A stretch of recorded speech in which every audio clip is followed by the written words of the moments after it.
բոլորը շնորհակալություն հայտնել, որ արձագանքել եք մեր հրավերին եւ այսօր մեզ հետ միասին քննարկում եք։ Հատուկ շնորհակալություն պարոն Բագրատյանին ու պարոն Արզումանյանին։ Նարեկ ես կուզեմ մի փոքր նորից անդրադառնամ ըստ հարցերից ելնելով արդյունաբերականացմանը երկրի։ Մենք այսօր գտնվում ենք մի իրավիճակում, որ մշակող արդյունաբերությունը համախառն ներքին արդյունքի մեջ իր մասնաբաժինը 18 թվականի համեմատ իջել է գրեթե 9%-ով եւ այսօր եթե մենք վերցնենք որ եւ գնահատական տանք որ 2025 թվականի համար, ապա մենք կարող է արձանագրենք, որ մենք հասել ենք պատմական մինիմումին, այսինքն մշակող արդյունաբերությունը համախառն ներքին արդյունքում կկազմի մոտ 9%։ Նման պատկեր մենք շատ վաղուց չենք ունեցել, հաշվի առնելով այն հանգամանքը, որ եվրոպական երկրների միջին մասնաբաժինը մշակող արդյունաբերության համախառն ներքին արդյունքի մեջ կազմում է 24%։ 24%-ի պարագայում եվրոպական երկրները այսօր մտածում են, որ պետք է իրանք ամեն ձև խրախուսեն, որպեսզի արդյունաբերությունը եւ մշակող արդյունաբերությունը զարգանա։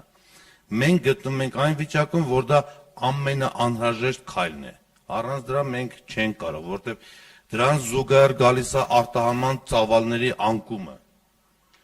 24 թվականի 21 թվականի համեմատ, եթե մենք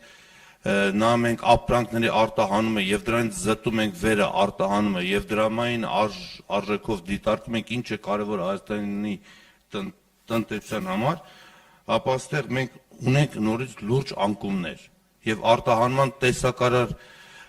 կշիռ համախառն ներքին արդյունքում 65%-ով կրճատվել է 21 թվականի համեմատ, 12% զուտ ծավալ է համեմատ։ Սա խոսում է նրա մասին, որ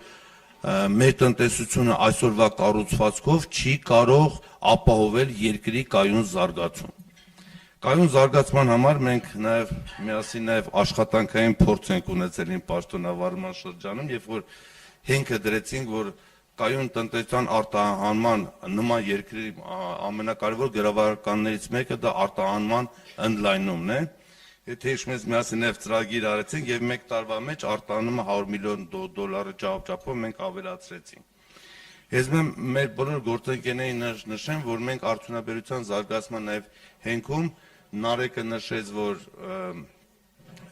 տարբեր ծրագրեր ենք իրականացնելու, դու անդրադարձավ կոնկրետ ծրագրերի,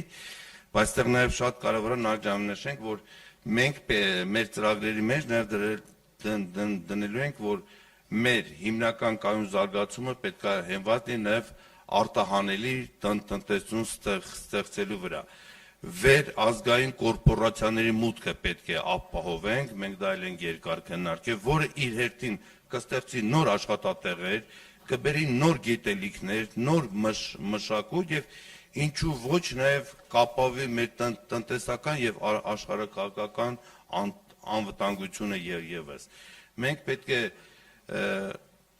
ըստ մեր նախնական գնահատականները, որ միասին հաշվարկներ ենք արել, մոտավորապես 150-ից 200 միլիարդ դրամ տարեկան մենք հնարավորություն կունենանք համաներդրումներ անել, ինչպես պարոն Բագրատյանն ասեց, դա կարա լինի սուվերեն ներդրումային ֆոնդի միջոցով կամ այլ եղանակով, բայց դրա միջոցով է, որ մենք պետք է այդ ներդրումներն իրականացնելու միջոցով տարեկան առնվազն 500-ից 600 միլիարդի ներդրումներ ուղղակի ներդրումներ բերենք մեր տնտեսության մեջ։ Արդյունքում մենք պետք է առնվազն 5 տարվա մեջ մշակող արդյունաբերության կշիռը կրկնապատկենք, գրեթե բերենք հասնենք առնվազն 18-20%-ի, արտահանումը համախառն ներքին արդյունքում պետք է այսօրվա 13%, եթե չեմ սխալվում փոխարեն առնվազն հասնենք 40%-ի եւ դրանով մենք կապահովենք այն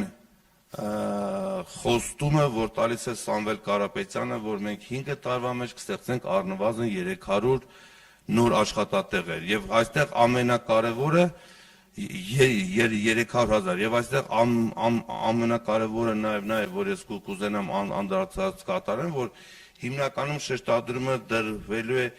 տեխնոլոգիապես զարգացած արդյունաբերությունը, որը ինքս ինքյան պահանջել է որակյալ աշխատատեղեր եւ բարձր վարձատրվող աշխատատեղեր։ Այսքանը կուզենամ ուղղակի լրացում կատարեմ, որ եթե էլի հարցեր լինի, այո։